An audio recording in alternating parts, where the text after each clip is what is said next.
sebelumnya boleh perkenalan diri dulu nggak? Oke, perkenalkan nama saya Gavin. Nama saya Gusti. Nama saya Elizabeth Abisai. Nama saya Nabil Fadia. Fani. Aku Amalia Fauzi. Alvin Wahyu dari Surabaya. Apa itu taat sebagai warga negara? Menurut saya taat sebagai warga negara adalah menjalankan peraturan serta tidak melanggar peraturan-peraturan yang ada. Jadi taat sebagai warga negara itu mematuhi peraturan yang ada di negara kita. Kalau menurut aku ya ini maksudnya mematuhi peraturan yang udah ditetapkan sama pemerintah juga atau sama orang-orang yang sudah membuat peraturan itu. Ya taat hukum, taat peraturan yang ada sih. Sebuah kewajiban yang harus dijalankan oleh setiap warga negara. Menurut kakak sendiri, apakah menaati peraturan itu penting? Dan mengapa kita harus taat pada peraturan negara itu?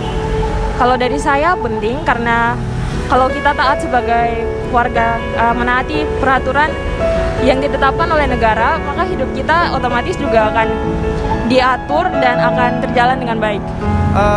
Kenapa menurut saya ya, kenapa kita harus taat kepada aturan? Karena kalau kita tidak taat sama peraturan, akan terjadi kekacauan-kekacauan yang ada pada masyarakat.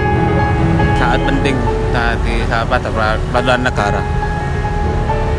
Sebagai masyarakat ya menurut aku agak untuk mematuhi aja peraturannya supaya